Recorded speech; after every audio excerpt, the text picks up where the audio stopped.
Throughout history, freethinkers have outraged the religious with their wacky ideas about the virtues of free speech, reason, and of course, eating babies. Now, God is dying, and it's time to dispose of his remains. From the pits of hell, Satan sends two puppets of the imperialist West and the Zionist Jews against God, Islam, and tiny kittens to bring you their propaganda and conspire for a new world order. This is Secular Jihadist for a Muslim Enlightenment with Ali Rizvi and Armin Navabi.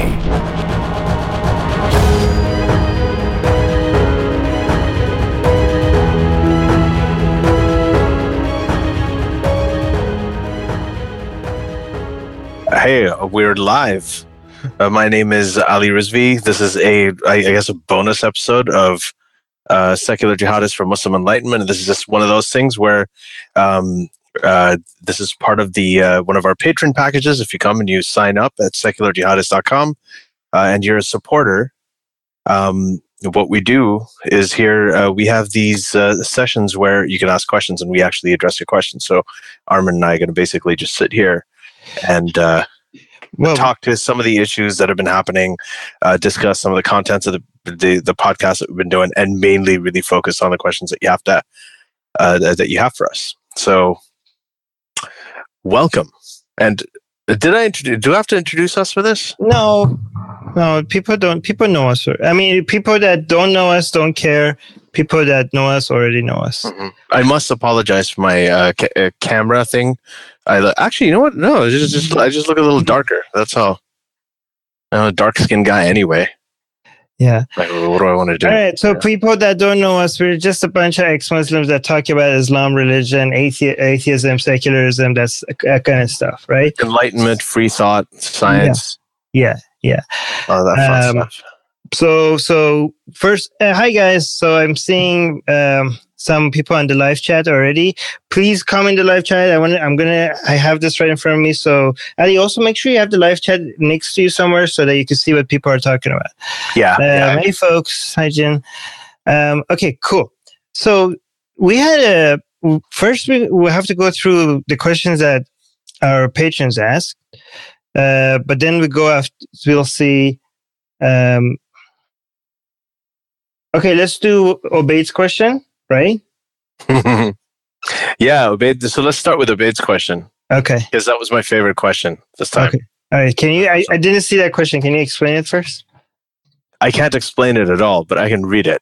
Okay. The question is: would you rather fight one horse-sized duck, or 50 duck-sized horses? So this is Obaid's question. You asked me to explain it. I don't know how to explain it. I have absolutely no explanation for it. So Armin, I'm going to let you take this one. Would you rather fight one horse-sized duck or 50 duck-sized horses? Obviously 50 duck-sized horses. None of them are going to be a threat. Their numbers are not going to mean anything. I'll kick them one by one. You think so? Really? Yeah, of course. They don't know how to cooperate. They don't know how to team up. They don't even know. I've heard about that. No, they work based on instincts. They don't know how to plan. Their numbers is not going to give them advantage. So obviously, I guess there's a similar question, but would you rather be attacked by like one really, really strong man? Man is different. Man, or like 50 11-year-olds, and 50 11-year-olds can totally. No, they're idiots. 50 11-year-olds, they're idiots. They don't know how to team up.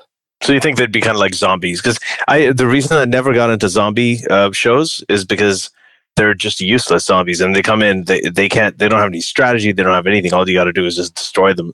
Kids think a fat man can fit through a chimney and bring toys to all the kids around the world in one day. I don't take them seriously. Horizontally challenged, not fat. We don't say fat on this. Horizontally challenged. Horizontally or laterally challenged. You can say laterally. So anyway, Armin, sorry, not Armin. What's his name? Obaid. Obaid, I love you. You know we love you, but I mean, sorry, we don't have a clear answer for your question. Well, Armin does. I don't. You don't have a clear. I had a very clear answer. Yeah, so I told you that we were going to make this question a priority, and I'm glad to say that we have. Okay, so let's go to some another question. Some of the non-serious questions. Let's go to the question. All right, so Siva, he was wondering. He or she, actually, I don't know. How do you know? I think she or he is wondering why is it okay if because I'm just going to go with she. I'm not going to say she or he every time. She's wondering, I think she's frustrated with how so many people don't give a shit. Like there are some people that are on your side, some people that are on other people's side, some people disagree with us, some people agree with us. And we're like, a lot of us are challenging each other on Twitter, on Facebook.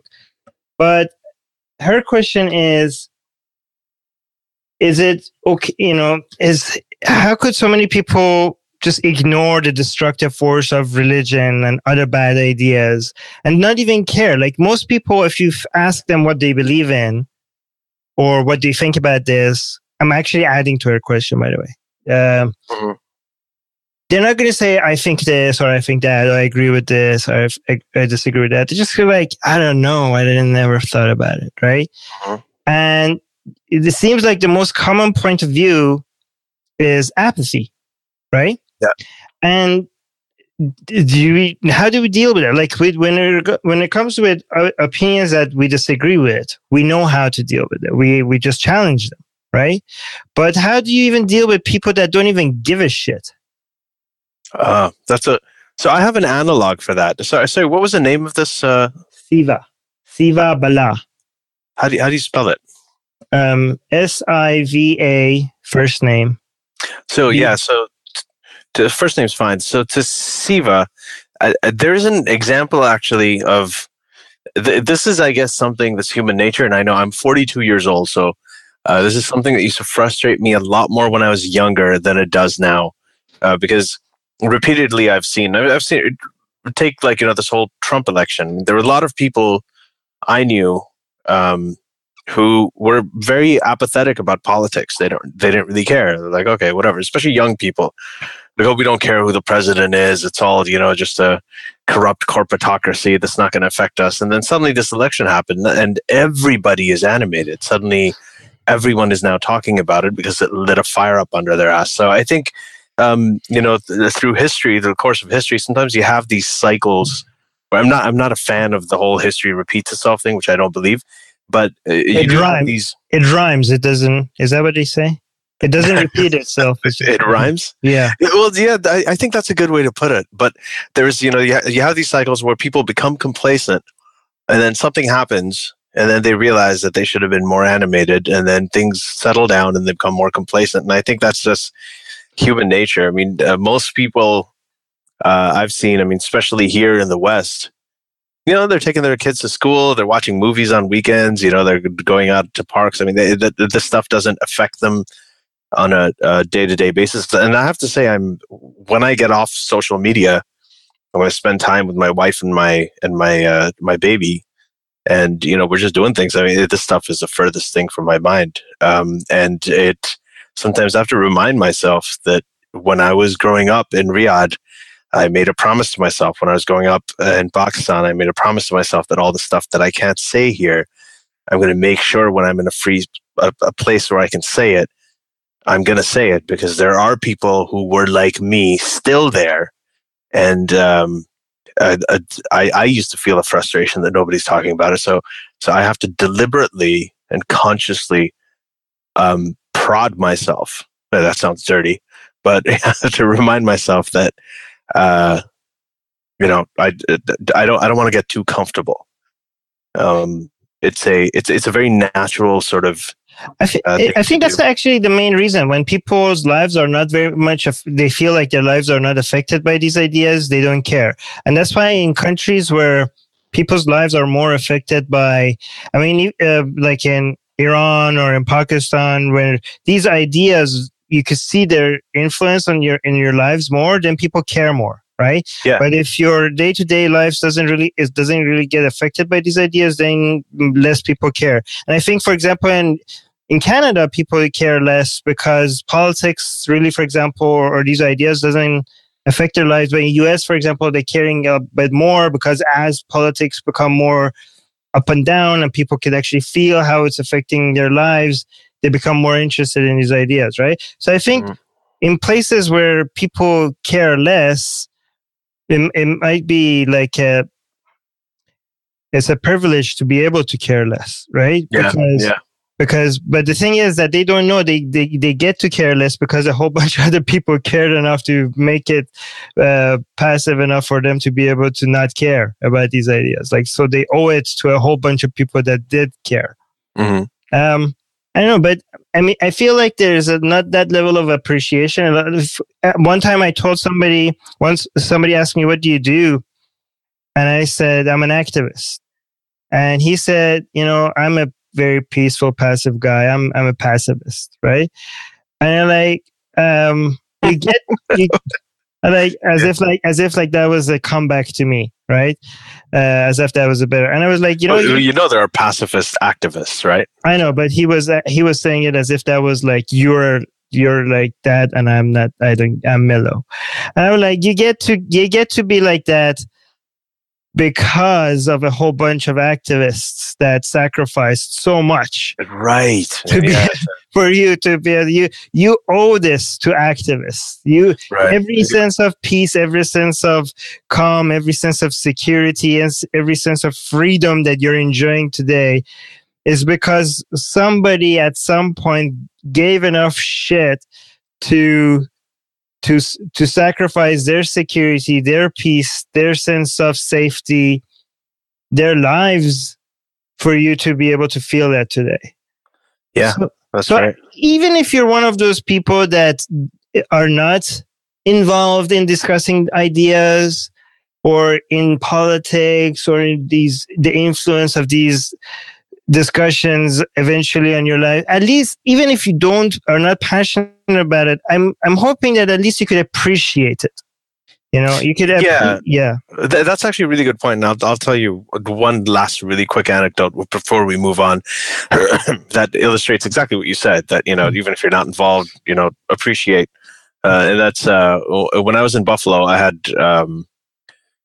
a cleaning lady used to come once a week and sort of just, because I just can't clean anything. I'm useless.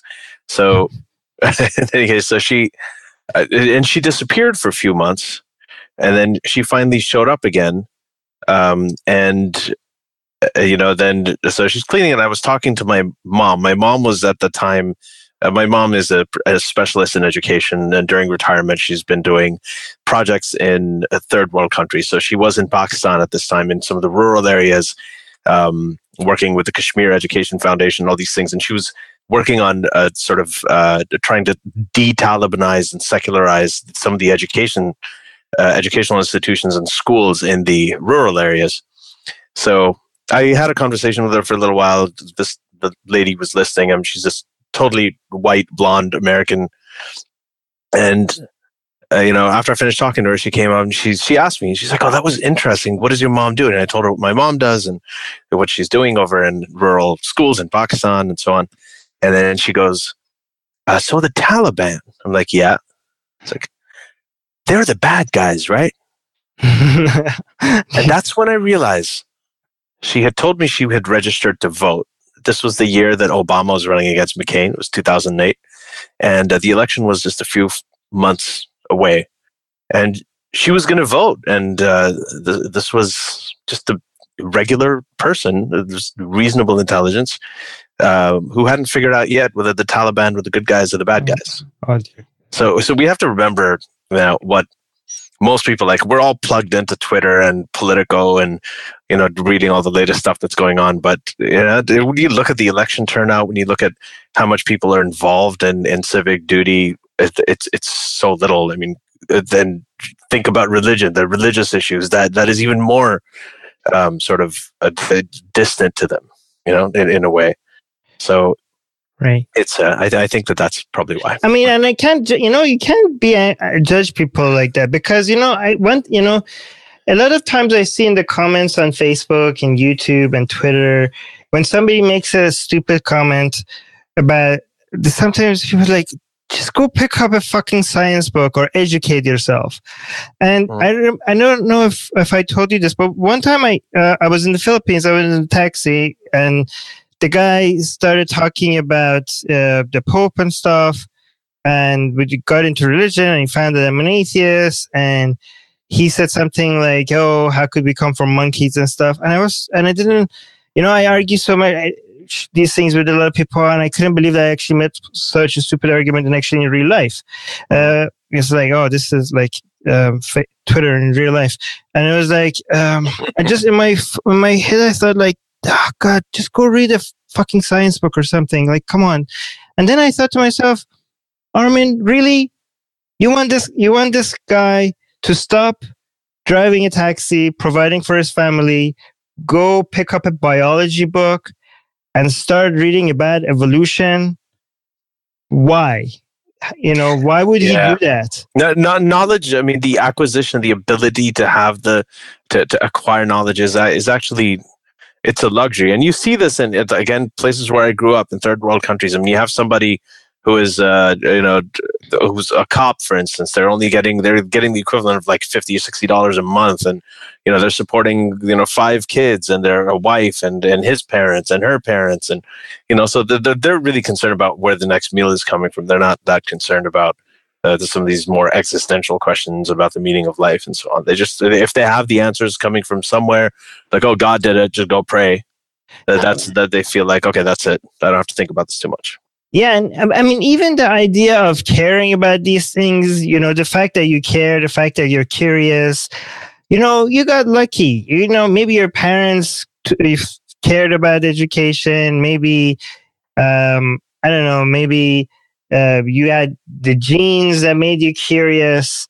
Maybe you had the luxury of time and education, or you were in an environment where people around you care about this kind of stuff.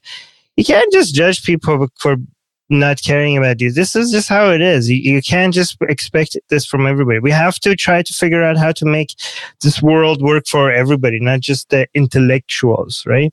Anyways, there are more questions. Well, actually, there's more questions than we are. So should I read this, the next one that you just posted here? Yeah, go ahead. This is from Jim Kingen. Oh, so no, Jim King, and then the first word is in, and it deleted the space. Yeah, when I copy and paste it, it just doesn't put the space there. That's why. Oh man. Okay. So the first question that he asks is, in the episode with the One of Us guy. So One of Us, he's talking about the Netflix documentary One of Us that profiled that sort of featured 3 Hasidic Jews ex-Hasidic Jews who had left the Hasidic Jewish community. And and we had Ari Hershkowitz, one of them, on the podcast for a really, really good episode, I think 2 episodes ago. So in the episodes with the One of Us guy, he said he still goes to shul, but a non-religious one. Is there a Muslim mosque-slash place that does provide a sense of community and culture without the God part? And then he also adds the question above, I'm not talking about ex-Muslim events where I hear it's mostly people who are more interested in exhibiting rebellious things like eating pork and such. So is there a place like that? Not for ex-Muslims, but for Muslims. There didn't used to be. The closest thing I can think of here in Toronto is, and I'm going to give a shout out to this guy because I like him a lot. His name is El Farouk Kaki. He's a lawyer in Toronto, and he's also an activist. He's an LGBT activist. He's an LGBT Muslim. He's a believing Muslim, liberal, pro-secular Muslim. And I think he's involved with a few other people in a center called Al-Noor Cultural Center. And this is a place where, they still have a sense of God, but it's co-ed, pretty much. Men and women sit together. They work together. They do inter-religious marriages. They do all kinds of things, all kinds of like pro-secular things. There's also another group called Muslims for Progressive Values that's very open to non-believing Muslims, even though they still do retain the whole God element. So non-believing Muslim, that makes no sense. What does that? Sorry, non-believing people from the Muslim families and Muslim backgrounds are non-believers.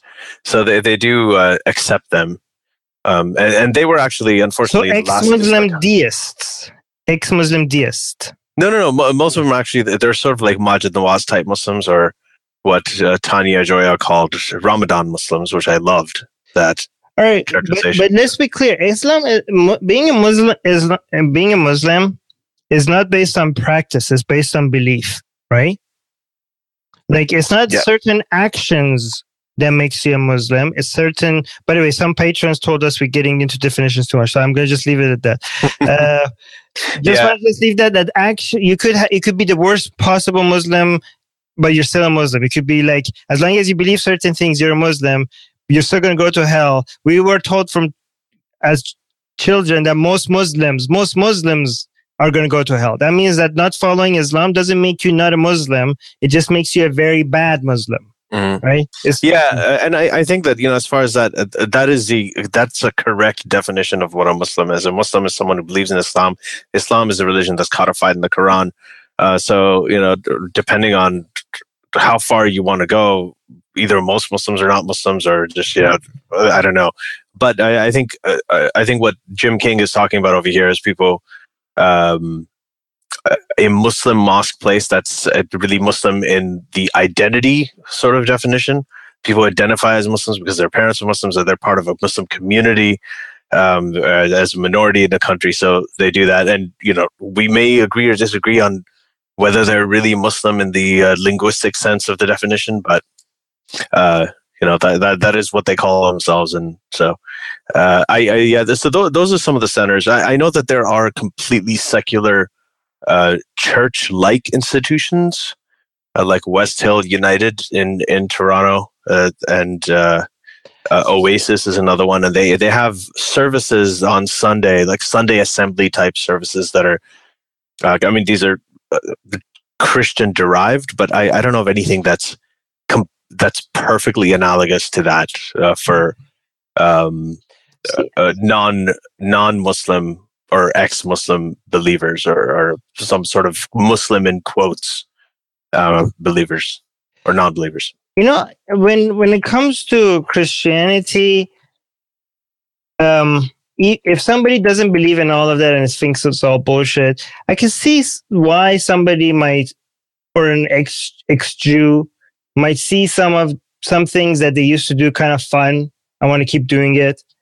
Christmas, or going in church and the buildings are pretty, and I don't know. It's just for fun, not because you think it's valuable or that it means anything. You want to keep some of the culture. But honestly, with Islam, I can't. Maybe because I'm an ex-Shia. Shiism is just all about death and crying and black and. You're not. So Armin, this is a matter of taste. So for me, I don't enjoy death. So one of the things for me that I retain from, and I'm also like from Shia background, is the I don't know if you guys call them the same thing, the Naha, the songs that they sing during Muharram, that they beat their chest to, the self-flagellating, those melodies. Yeah. So some of those melodies and those, I still sing them. I did when I was on. But what are they about? It's about constantly being sad about this dude that died 1,400 years ago. I don't change any of the lyrics, but it's just the melody. It's like, you watch Goodfellas. It's about like killing people, and everybody in that movie is a terrible character, but it's entertainment. Yeah. So by the way, a lot of girls go watch these things because they want to look at the boys, beating their chest and stuff. I was told like a lot of girls just go watch these things. That Shia girls they have a thing for that. They like, because it's a very masculine thing to beat the shit out of yourself and then not get hurt. Especially when they do the blades thing. When they almost did that. We didn't have the blade things. When I saw that, I was like, wait, what? Shias do? Like, we don't have. At least not. We're talking about self-flagellation, by the way, too. So the death of basically the way we hit ourselves, it doesn't even hurt. It just has to make a huge noise the way you hit your chest. Dude, in Iran, you have those heavy things that you bruise your back with. No, I use those. Before. It doesn't. Nobody. You hit it as hard as you want. It doesn't even hurt. It just makes a huge noise, and it feels like, wow, that's so powerful. So you don't have the blades like when you cut your back with no, blades? when I saw that. I never saw those until I became an ex-Muslim. Those shits are freaky. Yeah, no, they do. They put razor blades in their fingers and they do it with their scalp. No, Sufis. They do a sword, the kama. They do that sword on their child, on their babies. We used to see Sufis do that, not Shias. Yeah. Well, you know what? Right. That's interesting. Christians do that in Southeast Asia. Like they walk on hot coals and they do all that. I'm not saying they don't do that. I'm pretty sure in Iran, if you go maybe to some other cities or some outside the town, you will see that maybe, right? I never saw that. You never see that maybe in Tehran, and if you see it, you're going to be like, whoa, that's fucking crazy. It's crazy. Well, it is pretty crazy. Yeah, but I'm just saying that it's not, maybe if you go to Karbala, you'll see that more. You know what I mean? Yeah, you're not going to see that during Ashura in Tehran. Anyways, we're getting very technical, I think. Guys, let us know if you guys like it for us to get into like these little details, or is that too much detail? Anyways, so what's the next question? The next question is, okay. So I have to, sorry, before we go on to the next question, we have one of our favorite past guests named Mohammed Al-Qadra. Mohammed Al-Qadra. Is this a real Mohammed Al-Qadra? Is it? Oh, is he here? No, yeah, he's in there. I see it. Oh yeah, he's there. So he's asking, and one thing I shout out, Mohammed Al-Qadra is one of my favorite guys. Yes. Super, super inspiring, and I really like him. And he just asked, his question is, who's your favorite Jordanian? Came to say hi, and the answer is, of course, Mohammed Al-Qadra, you are. And so I'm going to shout out to him. He's speaking at the American Atheist Convention in Oklahoma. Yes. That's coming up, that Hugh Laurie is going to be the keynote speaker at. We actually brought it up in one of our episodes with, what's his name? The next episode that's coming out, David Silverman. We actually mentioned that. We thanked David Silverman for inviting an ex-Muslim, for inviting Muhammad, because we think like these events don't get enough ex-Muslims. So we're very happy that Muhammad. By the way, did Muhammad ask who's your favorite Jordanian just so that we say that he's our favorite Jordanian? Did he just? It's okay. He earned that right. So, right. Muhammad, I'm so glad you came on. I was going to ask Hugh Laurie to tell you I said hi instead of the other way around, but now that I've seen you here, I think we're good. But say hi to Hugh Laurie for us.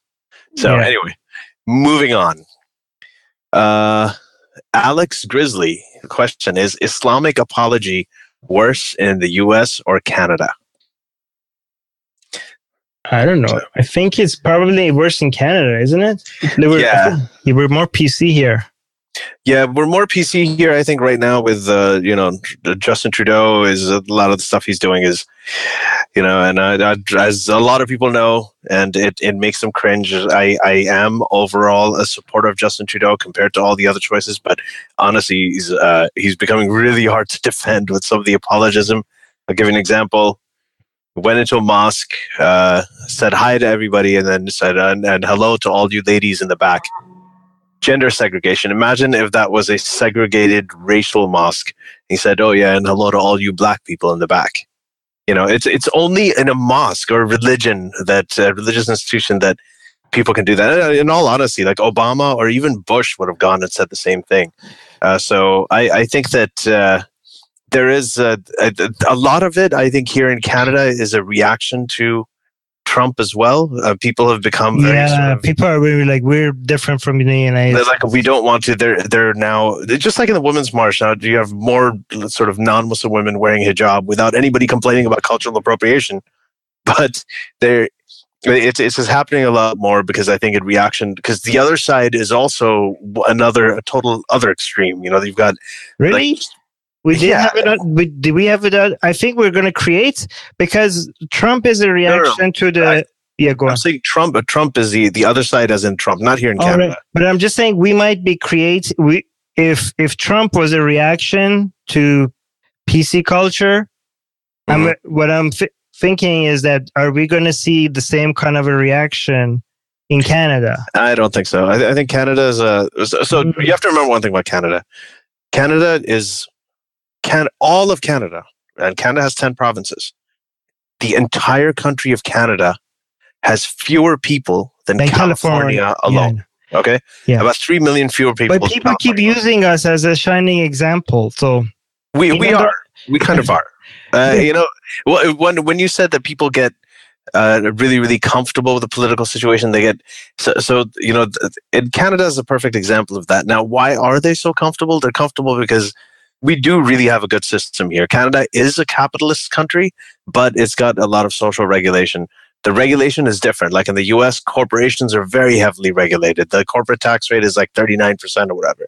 In Canada, the corporate tax rate is 15%. The corporations are not very well regulated, but the banks are super regulated, which is why we survived the 2008. Anyway, I don't want to get into the details of this, but we have a different sort of kind of regulation with it, but it's a very good hybrid of a sort of a capitalist society that has very, very strong social safety nets and security nets. So I think that people generally are happy here, and that's shown in survey after survey. Standard of living is generally very good here, and there is a sense of protecting minorities. And when you have, and there is a sort of one way Canada defines itself, unfortunately, is by that we are the not U.S. country. Yeah, but so some people are afraid that this is going to change. This whole thing is going to change by this, being so friendly to Islamic culture and being so accepting.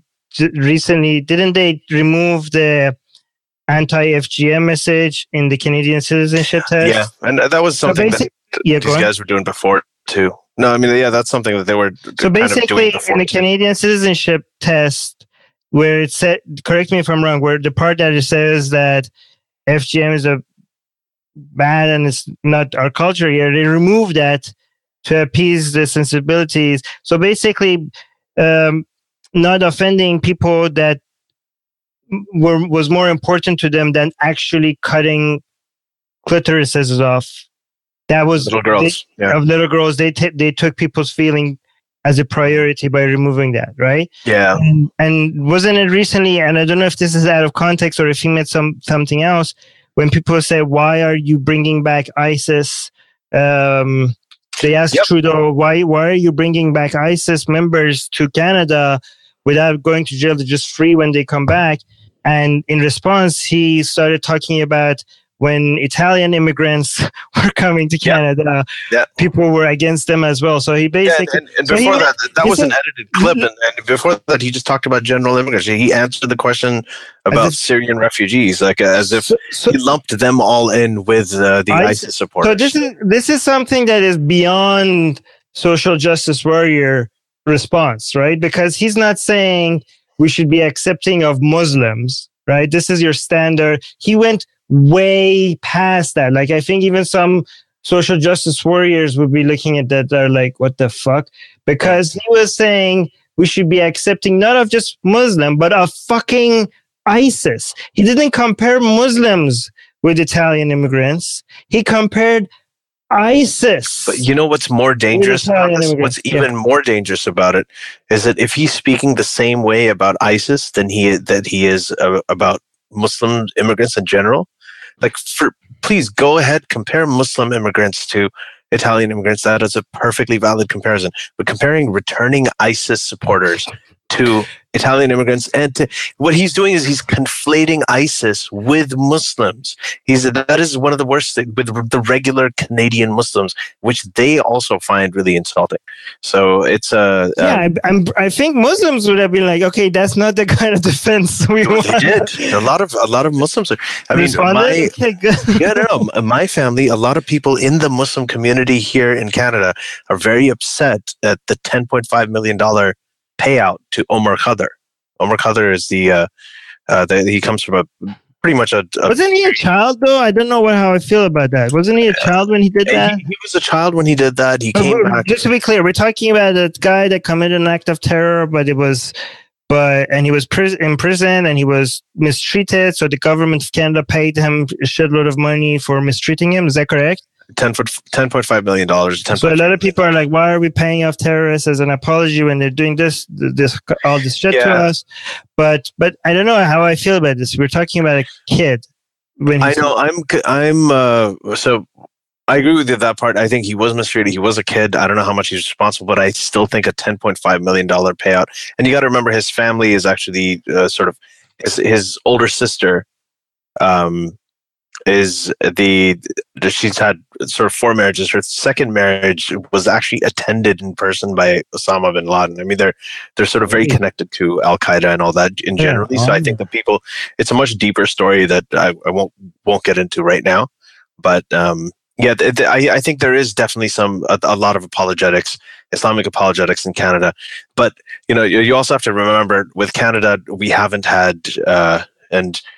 Just really quick closing point. Alishba had talked about this in the episode that we did with her when we had to go to the Canadian authorities to report some death threats and so on. And the Canadian, I guess the Canadian equivalents of the FBI and their law enforcement are really, really badass. Yeah, you read about foiled terrorist plots every year. Like in the back, they're actually really, really tough. They do that. And on the front, the politicians like, oh yeah, we love everybody. We love the minorities. So they're actually surveilling. They're doing all kinds of they're not connected, are they? They're like the intelligence group. They don't really give a shit about what politicians I don't know. I mean, you've got Canada supposed to be this huge environmental country. We're all about it. But behind the scenes, the Trudeau himself and all the Liberals are supporting the Keystone XL pipeline. All right, let's go to the next question. We're going into energy policy. So go. Yeah. What's the next one? The next, oh shit. Okay. We're getting so many questions. We need to ask. So here's one with the really quick answer. I hope. What do you guys think about Assad? This is from Nim Grace. That's Armin, easy. He's a fucking monster. He's a fucking monster, and he should be very, very. He's very lucky. He's very lucky that he's not Jewish, because when if Israel killed that many people, the amount of Muslims that he's killed, then the entire world would be talking about how Israel's doing this horrible stuff.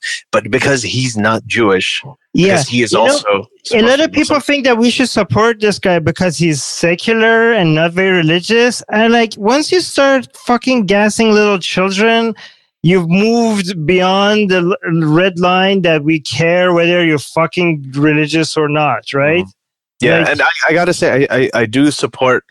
I differ with a lot of people who say Obama had an atrocious foreign policy. I think Obama actually understood a lot of those things a lot better than most other people do. When he drew the red line and Assad passed it and he didn't do anything. Well, that's what I'm getting to. Except for that, I think that was the most colossal foreign policy mistake that Obama did, and I think that he really, really should have. He turned U.S. drawing red lines into a joke, right? Yeah, he did. So there's and I think part of the whole Trump backlash situation is in response to that as well. So I think apart from that, I think he had a very good response to most things. But on that was just, that actually infuriated me, because if you saw the videos of those kids who were being gassed, and chemical weapons of mass destruction, this is stuff that. And especially when they're used on children.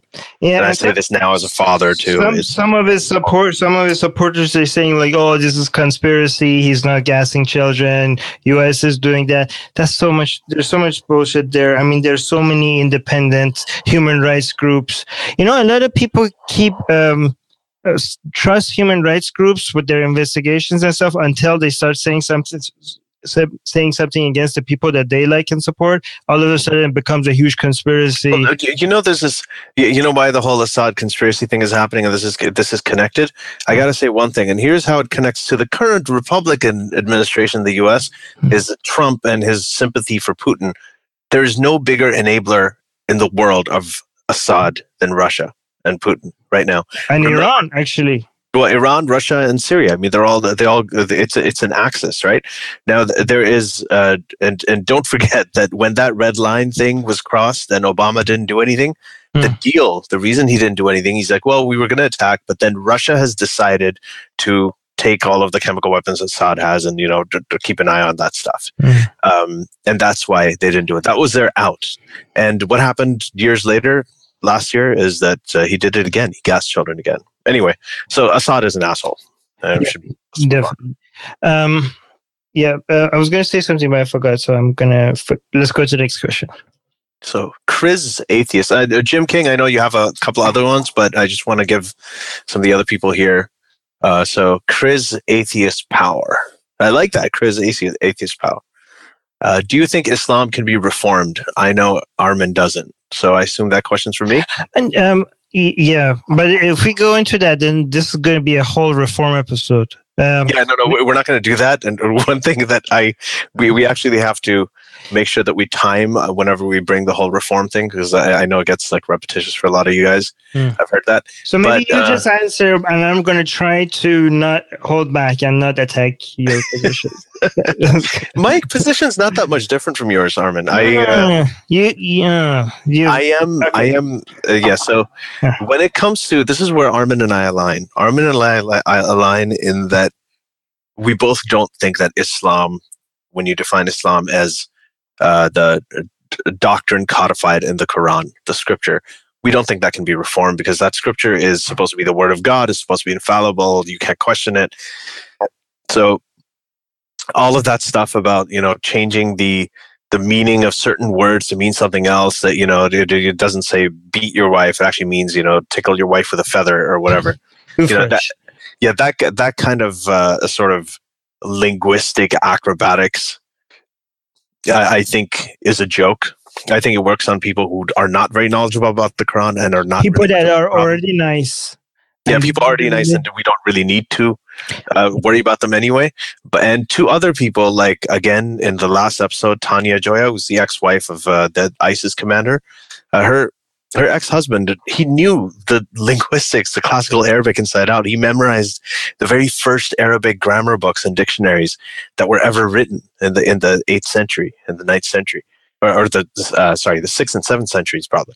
And but they know it. So if you go and you give these sort of Reza Aslan excuses to them about, how this word actually means this or that, they're going to laugh in your face. And those are the people who we have to worry about. So I don't think that reform has any practicality when it comes to that. I actually think it's harmful. Yeah, it's purposeful. I agree. Right. It provides cover for Islam, basically by talking about this whole Islam. We're trying to end fight dogma. We're trying to fight superstition, and by people kind of suggesting that, hey, maybe it's not that bad, you're basically slowing down the process, right? That's what I think. Yeah, but where I think we have a slight disagreement, though not a complete disagreement, is that I do think that the way that Muslims think, again, difference between Islam and Muslims. Islam, the ideology codified, the doctrine codified in the Quran, cannot be reformed. Muslims overall are heterogeneous. They're people. They're not just ideas. Most of them are actually, most of them, in my experience, even in religious countries, are breathtakingly uninformed about the religion and the ideology itself. So for them, I think that if supposing we take a reform approach of the Quran is not infallible, it's like the Hadith. It was written by Muhammad, but it was divinely inspired. It was channeled through God, but written by Muhammad. So you're lying to them. Well, you're actually getting closer to the truth, because it wasn't written by God. No, you're replacing one lie with a different lie. Yes. So I'm not saying that. I wouldn't say that to them. Okay, Armin? Because I don't think that. I wouldn't say that. But supposing there's somebody who does think that way, and there are people who actually believe that now, right? If people like that go out and say things, I am I'm in favor of supporting them. I think that there are, and I've given this example in the podcast before, that there are people that I know in my extended family who do not want to go where I am, who don't want to take that leap because they have a lot to lose. They have their families, their parents, disownment, political risk, all kinds of stuff to lose. So if they can get their foot in a space where they can hear people like me and hear people like Armin, but still sort of keep a foot where, the sort of the Majid Nawaz territory, I am actually that kind of reform, a place where all conservative, liberal, ex-Muslims, former Muslims, non-Muslims can come and join together and have dialogues without threat of death or disownment or anything like that. If that kind of space can be created within the Muslim community. That kind of space could be created, but that has nothing to do with reforming Islam. Well, that comes to semantics. So I'm saying that if that is about, it has nothing to do with reforming Islam, but it's about reforming Muslims. It's about Muslim reform. So reforming Muslim, creating ex-Muslims is also reforming Muslims. Right? People can change. Obviously, people can change. But I'm just saying what you described. I support people examining their views, changing their ideas. I'm all for that. But I'm saying that has nothing to do with reforming Islam. Islam is Islam. Even if people keep switching their views and thinking like maybe it's this, maybe it's that, they are changing. Islam is not changing. On that we agree. That's what I'm saying. Like, I don't think Islam can be reformed, but I do think that Muslim reform is a worthwhile endeavor. But that's kind of what our positions are. And right. Anyway, I just think semantics matter in this case, because if you talk about reforming Islam instead of saying reforming Muslims, you're giving hope for this barbaric, ancient, backward ideology that. You're giving it hope. You're saying that this book that tells you how to beat your wife, how to own slaves, how to torture non-believers, this book that tells you that you could pick women up and just rape them because you captured them in war. This book, you're saying there's still some hope for this book. Don't throw the baby out with the bathwater. There's something in there valuable. I'm saying fuck that shit. Anything good in there could be taken from other places, much better places that discuss those things in much more advanced ways, that have discussed those things in much more advanced ways for thousands of years before the Bible and the Quran. We don't need a book that says that even slightly endorses any of those values. There is no hope for such a book. There is no hope for such an ideology. Saying we can reform Islam is as idiotic to me as saying we could reform Nazism and we shouldn't give up on Nazism altogether. So I'm completely pretty much aligned with you when it comes to the book. My contention only is that I think that when people talk about Muslims, it goes like most of these people, they don't know about the book. They don't know anything about the book. All they know is that, my family is Muslim. If I say I'm not a Muslim anymore, then my parents are going to disown me. I won't have a place to live, that kind of thing, So anyway, we agree to disagree on that. Our first we didn't disagree. We agreed, actually, everything. We said we agreed right here. But that's even better. Yeah, no, it's not better. Disagreements are more fun. I beg to disagree. All right, so that's good. But we got our first super chat by Stephen T. $1.99. Thank you. That's very nice. This is our first. What's a super chat? Is when somebody highlights their comment in the live chat by donating to us. Oh, okay. Well, this is our first super chat on this channel, and that's very nice. Thank you so much. And yeah, that's thank you, Stephen T. So read their comment. Can you talk about crazy actual Islamic beliefs? Oh my God! We'd have to actually spend a full night on this. So, but in the past, what we did, Stephen, is we have a past episode. And it was with Faisal and Yaz as well, and it was called Silly Scripture, where we sat there and we found some of our favorite stuff in mostly Islamic scripture, and we talked about it. And I think that we should probably do a sequel for that at some point. Yeah, we also had an episode on this. And also, I'd just give you a heads up in our the most recent episode that we recorded, that's going to be out 2 episodes from now, is with Ibrahim Abdullah, who's the Egyptian ex-Muslim atheist, and he's an expert on all the crazy stuff that's in scripture, and some of the stuff that he talked about was pretty funny. What is your favorite, craziest, either Quran or Hadith verse? Your top? It's going to disappoint you, but hold on. So give me a second, and I'm going to find out exactly what the citation is. Meanwhile, why don't you say yours? Well, I don't remember exactly which surah and ayah it is, but I know it's about the surah. The ayah itself is not seems disappointing, but the backstory interests me a lot, and that's the verse that comes down, the ayah that comes down, and the Quran says that that Aisha is innocent. Mm-hmm. And whoever wants to claim that somebody is guilty of adultery has to bring 4 witnesses or else they're going to be punished if they can't produce the 4 witnesses, right?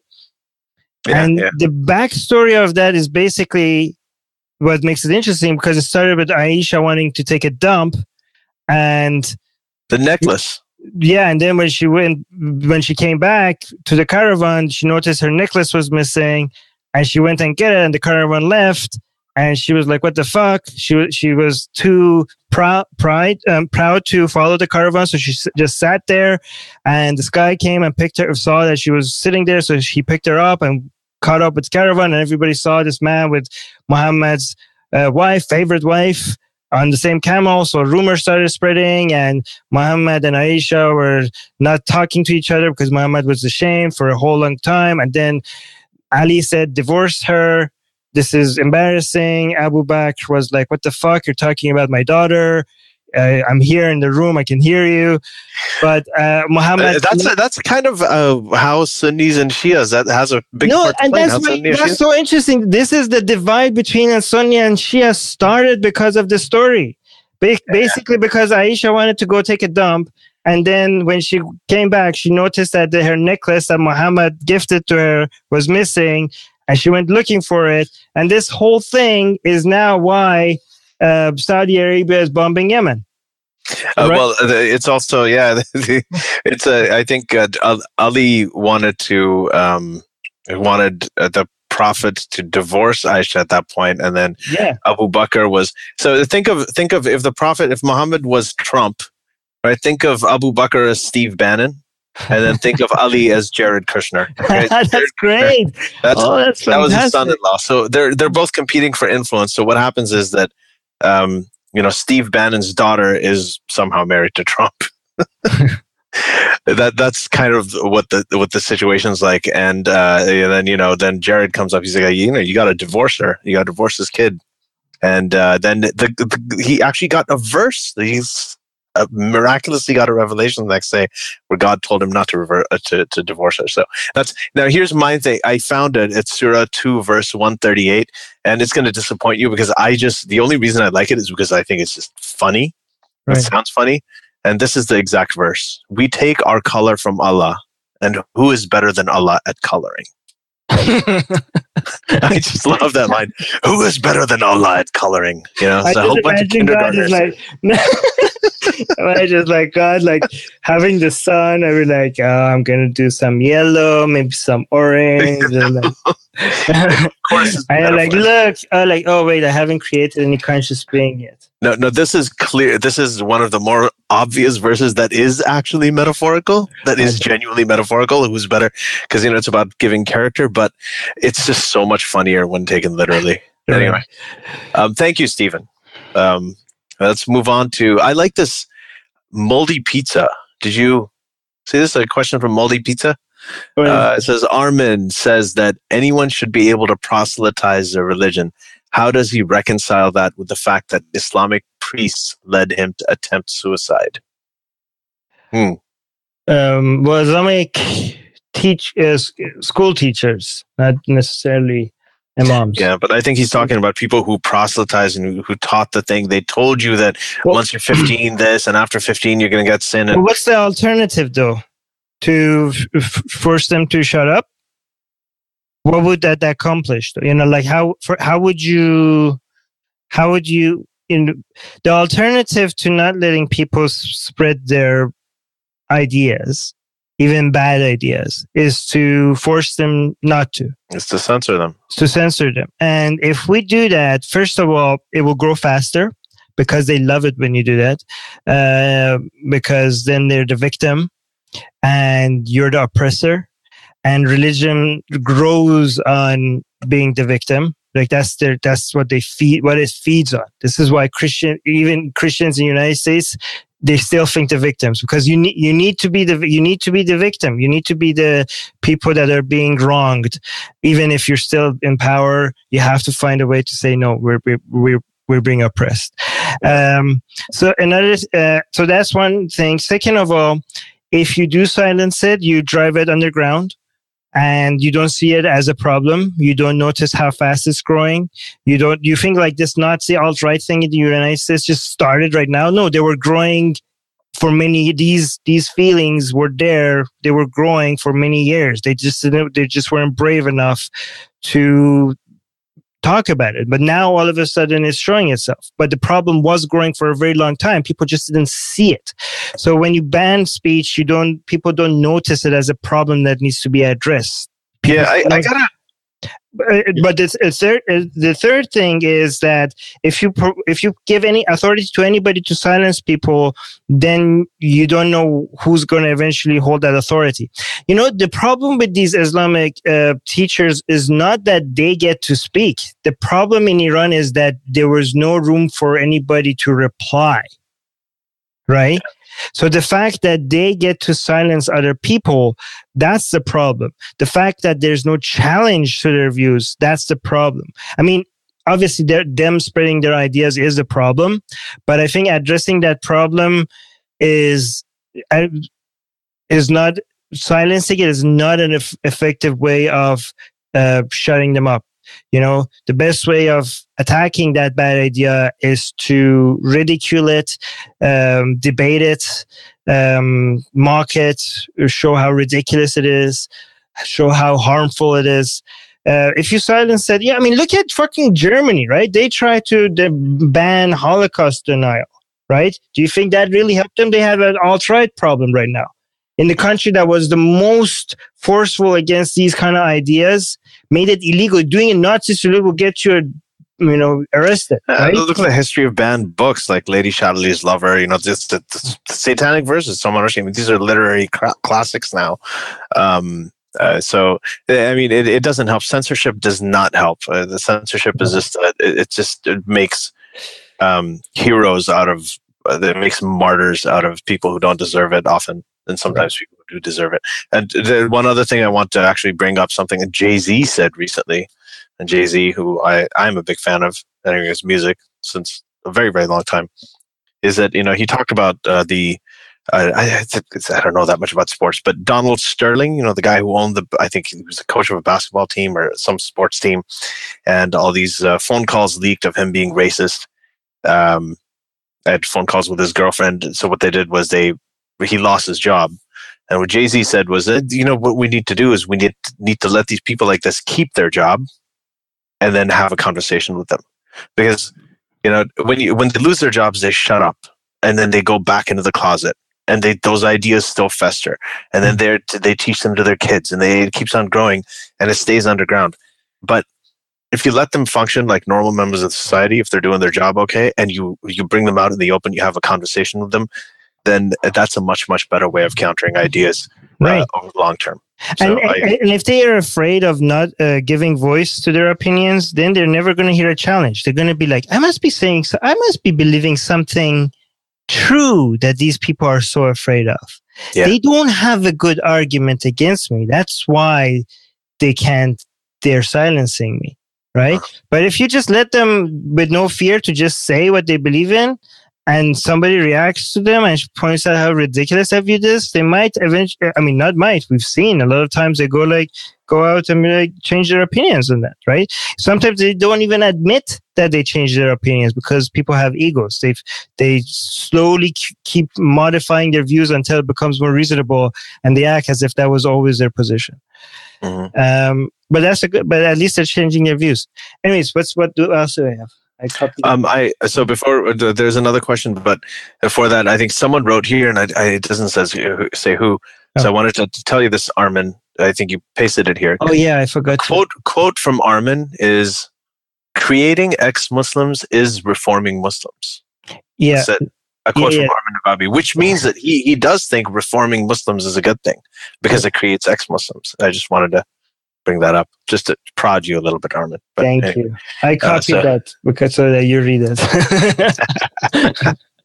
Okay, so moving on, there's a question that this has actually come up a lot for me, so I'm just going to read it out here. Do you like Imam of Peace on Twitter? So they're talking about Imam Tawhidi. We had him as a guest. So you go first. I was going to say that, go back and just find the episode where we talked to him. I had problems with him and I actually asked him about it on the podcast. I think that I mean, this is the thing with all of these characters. I mean, you've got people like Milo Yiannopoulos, and you're going to hear there's obviously going to be a few things he's going to say that make sense, but the context behind the things and the motivation behind him saying those things, to me, is suspicious. I kind of feel similarly about Imam of Peace. On the one hand, you know, he's against the violence. You know, he opposes Salafism, opposes Wahhabism, which all of us do. On the other hand, he is a sort of he has, the sympathy for people like Pauline Hanson. He described, he compared immigrants coming into Australia, Muslim immigrants coming into Australia as dogs. And then when I asked him about it, he turned on. He's like, "Oh, you don't like dogs? That's an Islamic thing. You know, dogs are so cute." And he tried to dodge it, so which he's very good at. So he was fun to talk to. I am sure in person he's a nice guy, but I kind of feel like he is. He's a little disingenuous. He's a little bit of a shill for some of these really sort of far right type people. Not the good people on the right, but the really sort of sinister people on the right. And he is also actually pretty classic Shia propagandist. So he was educated in Shia Islam, and I'm very familiar with Shia Islam. I actually have a cousin who was trained in Qom and became a cleric in Qom, Iran. And we used to have discussions about this stuff all the time. And what I hear from Imam Tawhidi is when he speaks against Wahhabism, when he speaks against Salafism, this is very, very common for Shia clerics to do. But he will still remain, when you really, really get down to scripture and we really get down to the idea of faith, about all of the stuff that I think is the most dangerous thing about Islam, the actual doctrine. I feel like he's an apologist like everybody else. Well, I say one positive and one negative, and also some more general negative things about this whole Shia thing. First, the positive thing is that one time I noticed that when we addressed that something that he said was very wrong, he came out and said that maybe I should rethink this.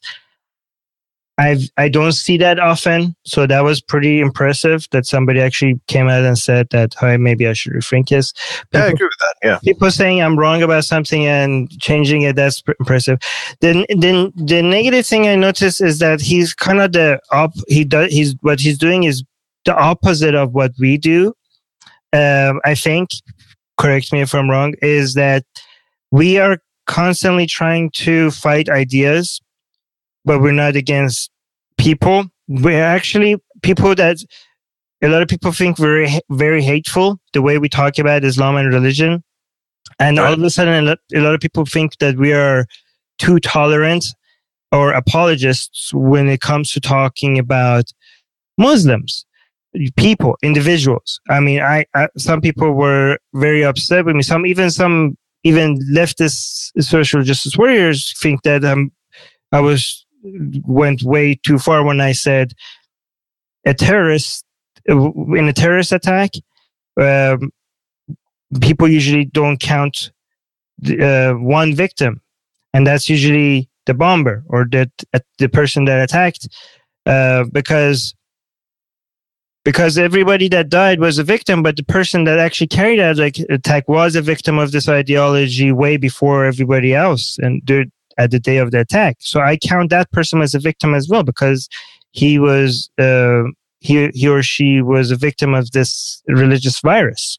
Mm. So because these are people at the end of the day, and they are infected by this disease, and I even the worst of them, I feel bad for them, right? So, but I think like when I see some people that they accept Islam as this barbaric, hateful ideology, and they keep making excuses for it, and at this same time they hate Muslims, a lot of Muslims, people that I usually feel bad. I mean, the main reason why we fight Islam is because of the victims of Islam, and the number one victims of Islam are Muslims. So I think being anti-Islam is pro-Muslim. If you if you're pro-Muslim, you can't be anything but anti-Islam. And I think these people, some of these people are exactly the opposite. They hate a lot of Muslims, but they make excuses for Islam, which is completely the polar opposite of what we're trying to do here. And when it comes to Shia Islam, a lot of people think that they're suggesting that this is a more, acceptable version of Islam, which is really weird for somebody like me that came from Iran, that saw Shia Islam as such an evil thing. But I think a lot of non-Iranian Shia Muslims think that Khomeinism is a corrupt version of Shia Islam, and Shia Islam was never supposed to get into government until the Imam Mehdi, the 12 Imam, came back, right? So they say, like, look, this is very secular, right?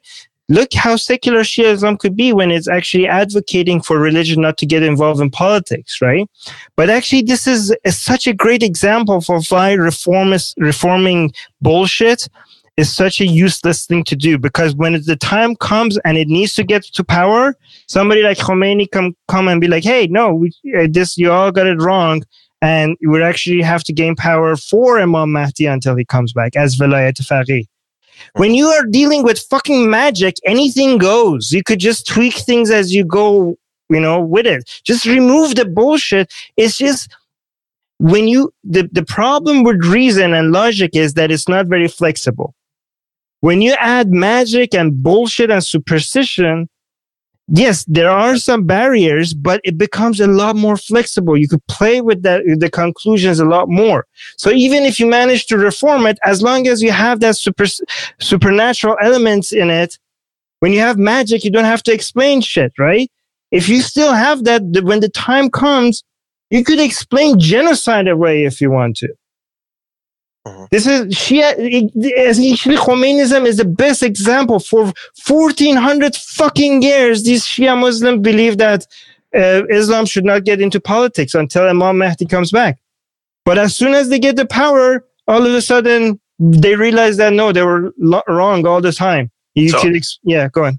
No, I was going to say that this is a good segue into the next question, which I'm going back to Jim King. Now, and you said, why have most Muslims in the U.S. been defanged? Because they are wealthy and more educated, or because most left to move to the U.S. because they didn't want to live in a theocracy?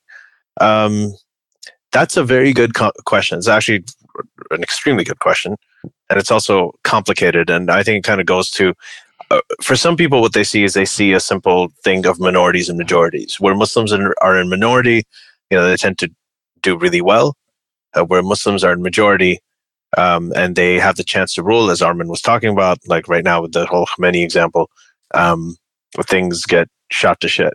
Now, this isn't exactly completely true all the time. So, we've had in the past, at least before the 1970s, you've had situations like, you had the parliamentary democracy in Turkey. If you look at Indonesia some time ago, that's a Muslim majority country. The only country in history that's ever had a state religion, a declared state religion officially of atheism, was Albania, which is also a Muslim majority country. So there are many exceptions to that. They called it the religion?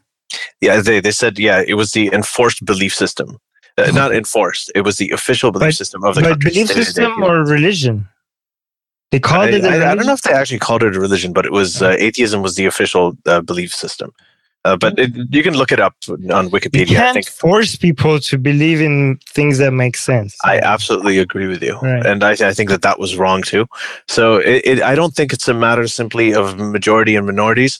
That said, another example of a relatively... Like if you go to India has the second largest population of Muslims in the world, but that population is only 13% of the entire population of India, which is a small percentage, but a huge in number. But as far as any international terrorists who are Indian, I haven't heard of any. There are tensions within India between Hindus and Muslims. The Hindus, the nationalist Hindus, are actually a pretty much, they're learning a lot from the crazy Muslims. Yeah. So they tend to, I can't even tell the two apart anymore. But the community there has had a very strong Sufi influence. So there's a regional reason why there's that. Whereas, Pakistani Muslims have had more Arab influence. India has had. When you're a minority, you play nice, I think. Oh, well, you do play nice. And it's not, I think more than a minority, it has to do with pluralism. No, I mean, you can't say that about India, because India, now the Hindus are going Islamic, right? No, they're not, that's true, but it's not to the extent that... we give it time. What? Yeah, well, that's true. You never know. But I think that... I think all of these things play together. Another example is, if you look at Muslims are minorities in many of the European countries. They're slightly bigger minorities than the US and Canada, but they're minorities. But they feel like they're a majority when you're segregated, right? If you feel like the neighborhoods you're in, you feel like a majority. So that's why they act like a majority, even though they're not a majority. Yeah, and all you free market capitalists and libertarian people are going to love this answer that I'm about to say. Is that when people go to, and I think I've talked about this on the podcast before. When I was in Pakistan, if there's somebody who's running a shop, they still have to pay for all their own healthcare, the kids' education, and all that stuff. So they're working their asses off and they have to do that. Now, when they move to England or France, they get social services where, they can live in a residence that's secure. They can have education for their kids that's free. They have healthcare that's free. They're getting financial support from the government, social assistance. And when they have that, I think a lot of them, they do become complacent. They become more ghettoized. They tend to fall into lower socioeconomic class. And they don't really have that much of an identity beyond the fact that they're Muslim or they're brown or they're Pakistani or they're immigrants. On the other hand, like people who come to the US, they're not going to have any kind of social assistance. They're going to have to eventually integrate and assimilate and get their shit together and start making a life for themselves. So in contrast to the Muslim minorities in European countries where these social networks, these social safety nets are really strong, in the United States, you have the Muslims tend to be one of the highest that they tend to have. Well, there's another reason for that too, because in Canada and United States, they have an ocean between them and Islamic countries. So any person that gets here has to afford a plane ticket. It's easier to screen. People need to be able to afford it, but. When it comes to Europe, we could get on a boat or hide in a truck, and get from Iran to London in a shady way. And you have a lot of people. It's hard to stop all of them. I mean, they have the screening process is much easier for Canada and United States. That's why we get their best, and they get everything. And that's why I'm saying that I think that this is a really good question, because it's often answered simplistically. But as Armin has said, yes, that is the geographical factor is massive. The fact that there's a huge ocean on either side of people living in the United States, and they're actually really well cushioned from the rest of the world everywhere, not just Muslim majority countries. So you have that factor. You've got the factor of the political systems, the socioeconomic systems, the social assistance aspect, the capitalistic free market aspect. You've got the minority-majority argument. You've got regional influences, like, you may have more Sufi influences, which are more peaceful. You may have more sort of Wahhabi, Saudi Arab influences that tend to be more orthodox. So different societies have, there are many, many different reasons for why the Muslims in the United States are the way that they are. A lot of it also has to do with just the ideology of the U.S. Founding, their basic their constitution that a lot of people have. By the way, we got our second super chat.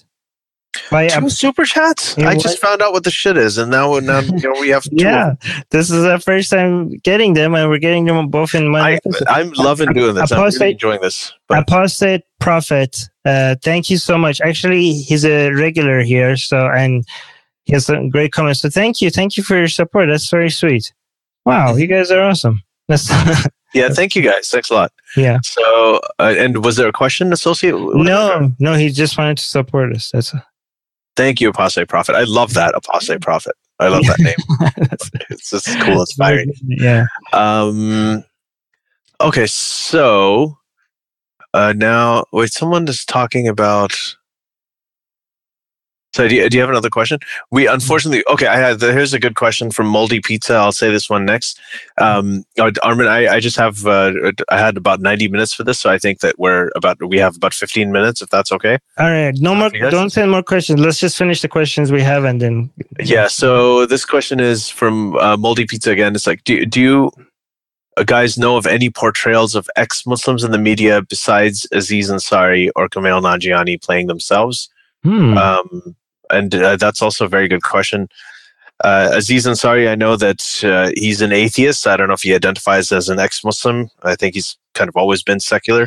I mean, even if you don't identify, if you are an ex-Muslim, you're an ex-Muslim, aren't you? Like, I guess. Well, I mean, that's a question. Like, I don't know him enough to know whether he actually believed at some point or whether he was never Muslim at all. So, but he is. Yeah, his family's, his parents are both religious. There was and the way I found out about this was there was a New York Times article that called him a Muslim, and then he called them and he corrected it and saying that I'm an atheist. So then they issued a correction saying that Aziz Ansari actually identifies as an atheist. So that's a nice. Yeah, so he actually does care about it enough to have done that. Yeah, that's pretty nice that actually not only he is an atheist, he wanted to make sure that that was stated. By the way, one thing I want to make sure nobody leaves before I mentioned it before. We have a private Facebook group now, closed Facebook group for our patrons. Yeah. Yes, we do. And I have to still get in there. I saw this cool stuff. I haven't had the chance to dive in, but I'm going to. Yes. I'm really looking forward to it. If you're a patron, please come join that chat group. And also, for our page, we want to have co-hosts, patron co-hosts. So for which tier was that? The Mossad Shoe tier and up, I think it was. Let me double check just to make sure I didn't get it wrong. Yeah, I think it was the Mossad Shoe tier and up. Let me just. So if you. Yeah. Is that correct? So yeah, if you guys are interested in joining us as a co-host, no, it was the Jew Lover. The Jew Lover. By the way, the Yasmin came up with these names. So I know, and you have to remember this is all very well. I guess I don't have to explain. Oh, so Mossad Shoe tiers and up, they get to their questions will be read first. So that's why we went with the Obeid's question and Siva's questions first, because they were Mossad Shoes. But the Jew Lover tier and up, they get to join if they wish. They could join into in some of these Q&As. They could join me and Ali to answer these questions. So, yeah, and we'll have some of those. So that'll be a lot of fun too. I'm looking forward to that. Right. But yeah, to answer this question about are there other ex-Muslims in the media? So what I'm going to say is that I know that there are, not necessarily in the U.S. media, but in media around the world. I actually know a lot of them. They're mostly closeted. They don't speak out in the open. I have, when I was writing my book, and I've mentioned this previously too, I received correspondence from politicians, journalists, media personalities, even celebrities in some Muslim majority countries who wanted me to address this or that or something in the book and to talk about it. So they they do feel very strongly about this. They are very aware that they can't talk about it where they are. Specifically, I mean, especially because they have platforms. But yeah, there are a lot more ex-Muslims out there than you guys think. Many of them used to be a lot more vocal, and this is one of the other sort of unfortunate things is that since this whole rise of the alt-right and the rise of Trumpism and everything, many of them have kind of, I guess, backed off of a lot of their criticism of Islam or their sort of ex-Muslim advocacy in a way, even if it was from the closet advocacy. And I've spoken to some of them about it. And, at least one of them referenced the ban. They're like, I live in a country where he's banning us, and now the president of the U.S. is actually banning people like me, even though I would be potentially an ally for everybody over there. But there's loads of people like me who are being banned here too. So there are. I mean, that seems to be common sentiment among them as well. So there are a lot of complicated factors that are being played out. But there are definitely a lot more ex-Muslims out there than you think. Okay. By the way, this last question about Saudi Arabia, the current situation in Saudi Arabia, I think we need to do a full episode on that. Yeah, I think we should. And so, who said this? It was A. Sarkis. A. Sarkis, thank you for the question. I think it's really good, and I think we will do a future episode on this. We have my approach to this, just to give a quick headline, is that Armin and I are in agreement with this guy, this MBS guy, Mohammed bin Salman, the crown prince, who's pretty much running things. We're in agreement. Okay, so we're in agreement about him, but we're not in an agreement with him. We're not in agreement. So we agree? Do you hate him? I hate him. So here's what I was going to say. I said that we were both in agreement. Armin and I, both of us, are in agreement with each other that the situation in Yemen is completely indefensible, completely inexcusable. And the fact that he's aggravated it and he's carrying it on is unfortunately discrediting pretty much all the other quote unquote good stuff he's doing. It's not even discredit. The other stuff are cover for the stuff that he's doing. Yeah. So, on the other hand, the people, and I actually correspond with a lot of people in Saudi Arabia. Oh, by the way, people don't know what MBS means. MBS is Mohammed bin Salman. He is the crown prince of Saudi Arabia right now. His father is the King Salman, the king, and he's really old and senile and sick. So, pretty much this kid is 32 years old. He's a crown prince. He's going to be a full episode on him.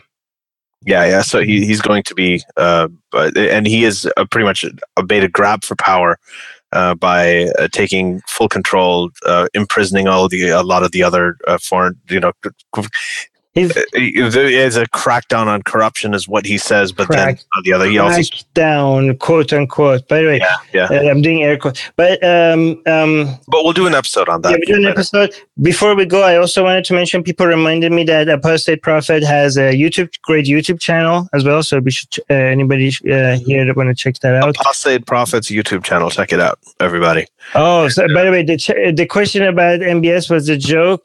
Apparently James knew already what it means, but some people, I think it's a good question because a lot of listeners might not. So yeah. Let's save it for that episode. Yes. I think suffice it to say that we think he's doing a lot of horrible things, but I'd also like to mention that a lot of people that I correspond with in Saudi Arabia, many of them are probably going to listen to this, they have expressed optimism. Obviously, they're in a country that's very insular and very closed, and they shouldn't. Okay, if you.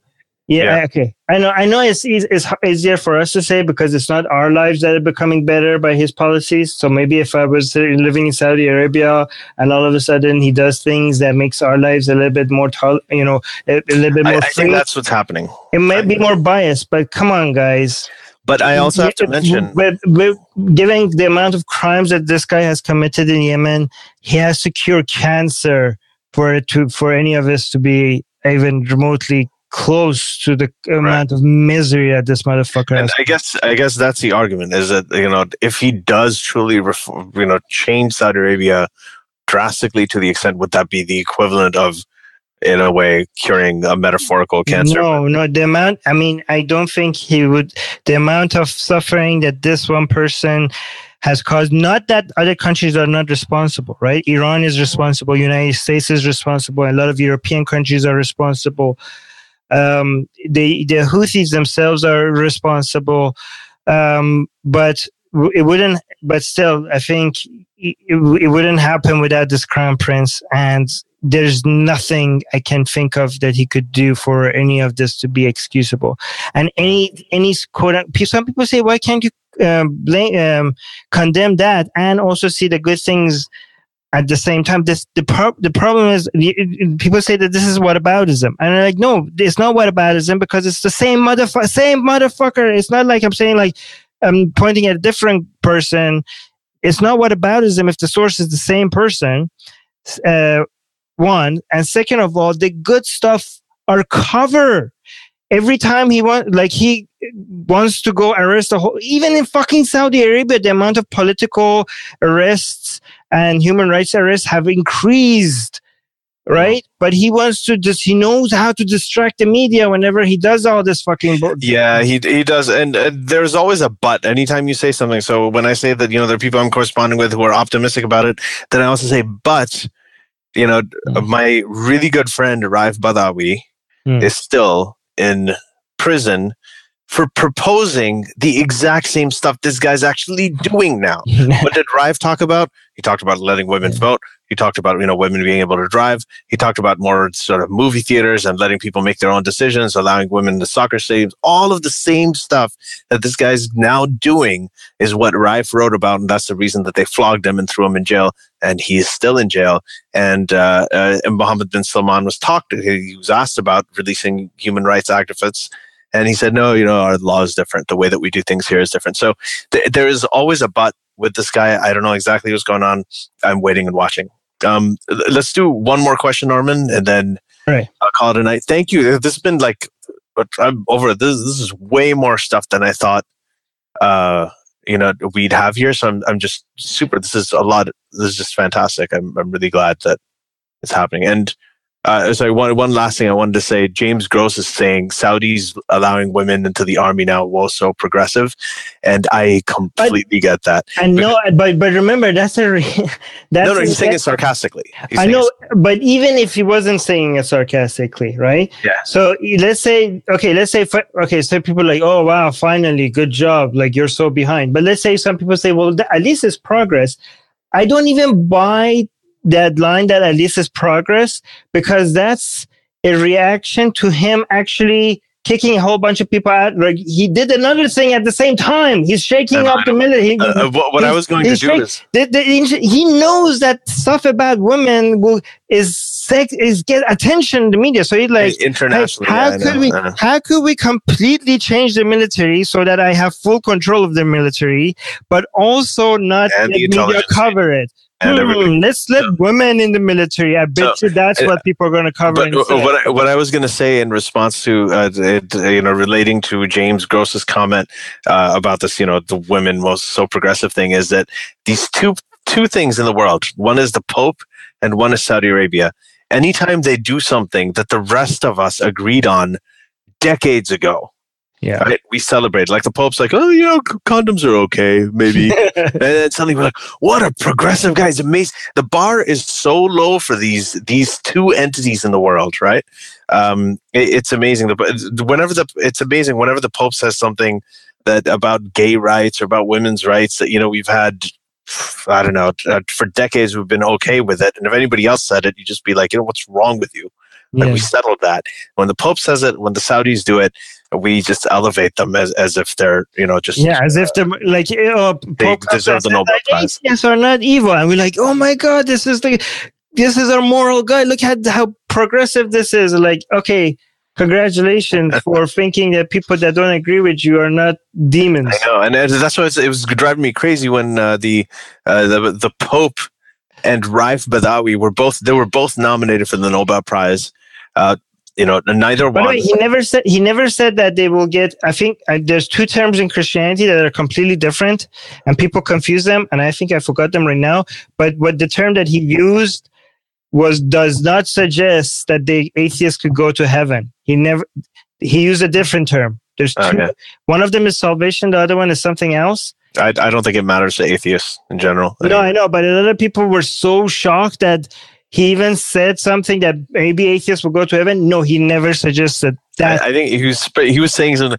Even atheists can get to heaven if. No, he didn't say. No. He said something else that people confuse with salvation, but it wasn't that. So he never said that they can go to heaven. Okay. So yeah, let's do one more question. Let's get out of here. All right, good. Got one? Greetings from Syria. Thanks for replying to my question. Thanks, I appreciate that. No, I guess greetings from Syria. Yeah. Oh yeah. Hi, Trevor. Greetings from Syria. Oh, I don't know if you saw when we talked. Oh, so here's another question. How come Faisal and Yasmin left? So they're both very busy. Faisal is busy with his own projects, and Yasmin is got really busy with life. And she wants to focus on her book and her own little amazing project when it comes to reaching out to ex-Muslims and trying to go look at her project, and you can support that. She's trying to provide emotional support for ex-Muslims that are in, Yeah, she's hooking them up with like therapists and ex-Muslims who need psychological support. Right. Hooking them up with actual therapists who can help them. And also, she's publishing her book with Atheist Republic. With Atheist Republic. So, anyway, so Yaz and Armin are actually still working together in that sense, that her book, which is going to be called From Al-Qaeda to Atheism. Yes, look at it. Put out by, and I saw some of the cover designs. Yes. That you guys put out, and they're just, it looks beautiful. Like just a book. I can't wait till it comes out. So, yes. Yaz, if you're listening, everyone, she knows, still love her. And we are going to keep on trying to, and we've talked about this, like maybe if she comes back as a guest host from time to time. I think we're going to, once her book is out, we're going to bring her as a guest to talk about it and bring her as a guest. Yeah. So we'll do that. This is just something that we are excited about it. I mean, this is obviously, it's very different from the way that the podcast was before. There were good things about that. I think there are a lot of really good things. I've heard amazing feedback about what it's like right now with the secular jihadists for Muslim enlightenment. Just the fact that, there are two of us, and even though, and it's still, we can really dive into topics with a lot of depth. We can get into conversations and really explore things a lot more. There are pluses and minuses to each format, but it has been, I think so far, we've been actually very, very encouraged with how things have been going. One more question that I got, Armin, really quick one, is what is your favorite secular jihadist episode? It's going to be a tough one. Or even if you have like a top three, but you got to do quick. Well, I like the one with Dave Rubin just because I got so much compliments on it. Yeah, well, not from Rubin fans though. No, but I like that episode too. I think that Armin, I think there are a lot of questions people wanted to somebody to ask Dave, and Armin, you kind of did that. And overall, it was a really good episode. We also talked about, we were very friendly with him too, and and so on. But we didn't go easy. But there's a question for you too, Ali. Are you Blonde Infidel is asking? Are you going to reschedule your trip to New Zealand? The hope is to do that. So the way that this was being organized. It was a trip that Majid Nawaz and I and Yasmin Mohammed were going to go on. Yasmin eventually had to pull out for the same reason that she had to, focus on her book and everything. But later on, just became an issue, and it was associated with the release of the movie Islam and the Future of Tolerance, which, I don't know exactly what the scheduling is, but at some point we are going to make a trip to New Zealand. In the meantime, just upcoming things. April, the Dutch translation of The Atheist Muslim just launched in the Netherlands. So if you're in the Netherlands, I'm going to be there doing 3 events between April 15th and April 20th. So, I'll be in Amsterdam and a couple other cities. I will also be, when I come back on April 29th, I'll be at the Harvard Humanist Hub for a Muslimish event. And in May, I'm going to go to Calgary, to here in Canada, in Alberta, to do the secular conference there that's organized by Nathan Phelps, who is it's the son of Fred Phelps, the Westboro Baptist church organizer, and he's now a huge LGBT activist and an atheist activist. So it's one of my favorite conferences as well, and I really like going there to speak. So that's what's on the horizon soon. Armin, if you have anything, I have something coming up, but it hasn't been announced yet, so I don't know if I am allowed to say. Yeah, then wait for it and announce it later. But just if any of our patrons that are listening, if you haven't received the link to that closed private Facebook group, message us on Patreon, say for the link, I'll resend it to you. It should be in your emails. But if you're a new patron and you didn't receive it when we posted it out, go message us. That's a very fun group. We have the same kind of discussions over there with each other in private. So join there. Anyways, Ali, I know you have to go, so I'm not going to hold you. By the way, guys, in the live chat, you guys are awesome. Beej is always there. Beej is one of our greatest. Oh, I pulled my headphone. One of our greatest followers is always in the live chat. He's also comes in the Atheist Republic live chats as well. Vblog. I think that's a good idea, Marla. Who? Yeah, I might do that. A Vblog. There someone suggested a Vblog. I guess that's a video blog, right? So I have to learn all this stuff. I'm not. We're doing that in the private Facebook group. I have already posted 3 videos of myself asking you guys your opinions there. And I posted there all the time. So come join there. Shabbat Shalom. Oh. And I also have to say that when we talk about the favorite secular jihadist episode, I think I liked a lot of them. Like I love the one we had with Rana. That was our very 3rd episode that we ever did. But I have to say that the one I've enjoyed most recently was with Tanya Joya, and she's she's the ex-wife of the ISIS commander Yahya al-Bahrumi, and that was crazy, jaw-dropping 2 hours, and it was incredible. It's our most recent episode, so do check that out. Upcoming, we have an episode. We've got a great episode with David Silverman. We had an amazing conversation, especially about him saying that Judaism is not a culture and not an ethnicity. It's just a religion, and that's why he rejects the term Jew, even though he's technically Jewish. He thinks atheist Jews are an oxymoron. And plus a whole bunch of other things. We also have an episode coming up with Ibrahim Abdullah, who is a co-founder of Muslimish, and he's a really, really fascinating character.